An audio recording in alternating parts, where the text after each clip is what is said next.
Top of the morning to you. My name is Mighty Stream, and I'm going to do your June the 28th just for today in a meditation. I'm very excited to be with you. I hope you're having a beautiful morning. Okay, the title of today's meditation is Group Conscience. Working with others is only the beginning of service work. That comes from our basic text, page 59. Service work calls for a selfless devotion to carrying the message to the still suffering addict. But our attitude of service cannot stop there. Service also requires that we look at ourselves and our motives. Our efforts at service make us highly visible to the fellowship. In NA, it is easy to become a big fish in a little pond. Our controlling attitude can easily drive away the newcomer. Group conscience is one of the most important principles in service. It is vital to remember that the group conscience is what counts, not just our individual beliefs and desires. We lend our thoughts and beliefs to the development of a group conscience. Then, when that conscience arises, we accept its guidance. The key is working with others, not against them. If we remember that we strive together to develop a collective conscience, we will see that all sides have equal merit. When all the discussions are over, all sides will come back together to carry a unified message. It is often tempting to think that we know what is best for the group. If we remember that it doesn't matter if we get our way, then it is easier to allow service to be the vehicle it is intended to be, a way to carry the message to the addict who still suffers. Just for today, I will take part in the development of group conscience. I will remember that the world won't end just because I don't get my way. I will think about our primary purpose in all my service efforts. I will reach out to a newcomer. Let's take a moment of silence followed by the we version of the Serenity Prayer. Moment of silence now, please. Thank you. God, grant us the serenity to accept the things that we cannot change, the courage to change the things that we can, and the wisdom to know the difference. Just for today, please and thank you. You know, sometimes when I take the moment of silence, I close my eyes when I get into the serenity prayer, and I can almost feel like my consciousness drop off into sleep.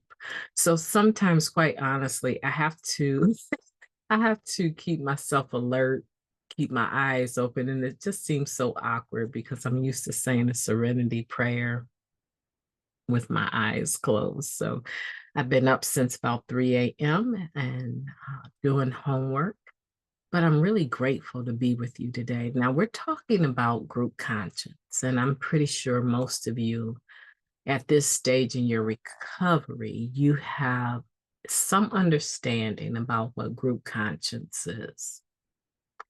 Even if you're not doing any service work right now, I'm sure that you have been affected by group conscience.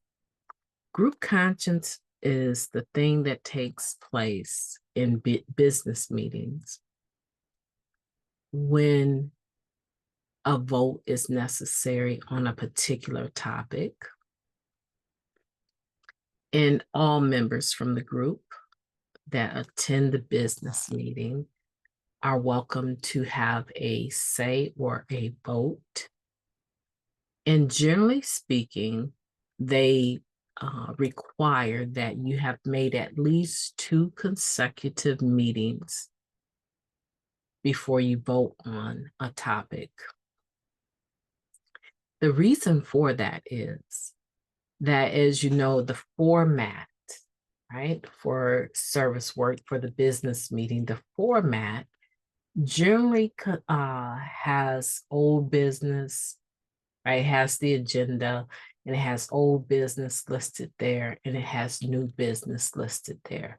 And it gives opportunity for every committee to give its own report, right? The secretary has a report, the treasurer will have a report, the chair of chairs will have a report, right? And all of these committees, they have the main person, then they have a co-chair or an assistant treasurer or co-treasurer, co-secretary, right? Even the GSR will have hopefully a GSRA, which means their assistant. Okay. So when these reports are being given in the business meeting, if the main individual is not available, then the co is expected to deliver the report. Now, when a vote is taken on a particular topic, generally there has already been some level of discussion. So it comes in as old business, and it oftentimes goes to a vote. And when it goes to a vote, those group members that have been attending the business meetings for 2 consecutive meetings are considered to be knowledgeable about what the topic is. They have been present and heard, right? The different opinions about this particular topic. And because they've been faithful in coming to the business meeting, they are considered to be in a position to give a knowledgeable vote, right? They're not in the dark about it. They're not just showing up because they have an attitude and now they want to vote on something. Generally speaking, the group itself will have stipulations about who can vote.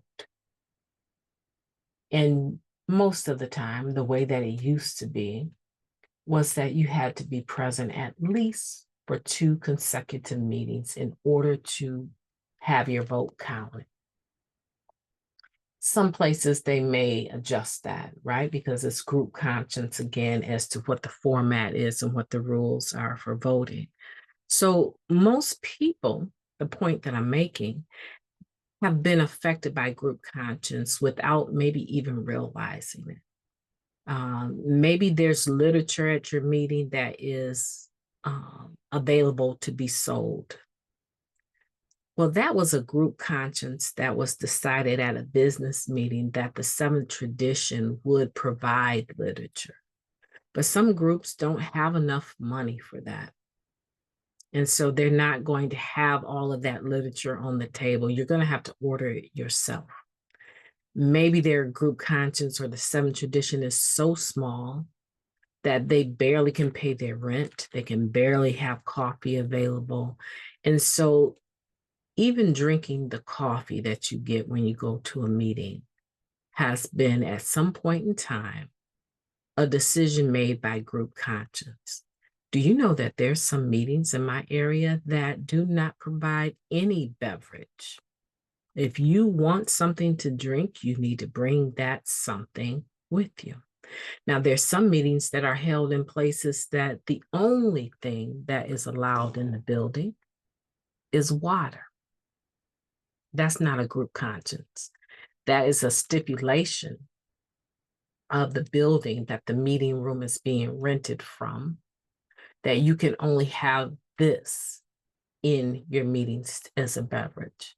We don't want any coffee stains. We don't want any red pop stains. You all can have water and that's it, and that's all. Okay. So just to make that clear, maybe to individuals that, what is this group conscience? This is something that is very operative in the business meeting. And one of the things that, like it says here, it is such an important principle, but one of the things that has to happen for group conscience to work is everyone that has a vote should bring their vote, yay or nay, okay? And because we believe in group conscience. Whatever the majority have voted, whatever the majority has voted, is what the decision will be. Do you know sometimes things go a certain direction, a certain decision is made just because there was one vote more for it or against it than the opposite? Do you know how many people have had to shove or stuff their pride as a result of a group conscience decision that did not go the way they wanted? But we are committed to that, right?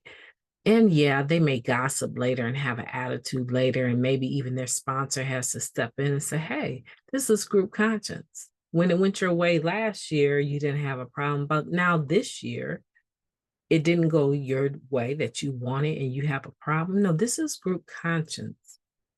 And you don't have a right to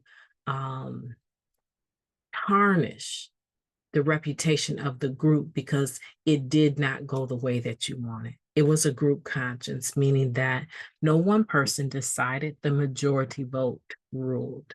So I just want to share that with you because it's not easy. It is kind of the nuts and bolts behind the scenes when we're doing service work. And I just encourage you, if you are interested, you can always make a business meeting. You can make a business meeting anywhere you want to because you are a member of Narcotics Anonymous. That may not be your home group, and so your vote should you should actually refrain from voting in a business meeting where you are not a group, a home group member. And sometimes people will show up after years. I've had this happen. I showed up at a meeting that has always been my home group, but I no longer make it because of some of the confusion that has come about over the years. But I remember a few years ago making that meeting and it needed a chairperson. I mean, we were behind time and there was no one to chair that meeting. So around 7:05, I just jumped in the chair and started to chair the meeting because I know the format like the back of my hand. I've done it for years and I am an old timer, right?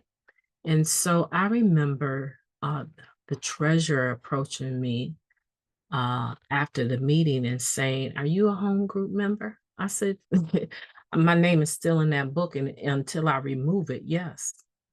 Right? So he was trying to make sure, right, that as a chairperson for that meeting, that I was a home group member. And he probably, because he hadn't seen me in so long, didn't expect me to still have that cohesiveness with my first home group. So that's just my story. I'm sticking to it. Family, my name is Mighty Stream. I've enjoyed talking to you. I hope that you will have a beautiful day on purpose. I hope that you will consider doing service work because the spirit of rotation, the more of us make that get involved with service work, the better it is for us all. Have a beautiful day, and I will be talking to you tomorrow.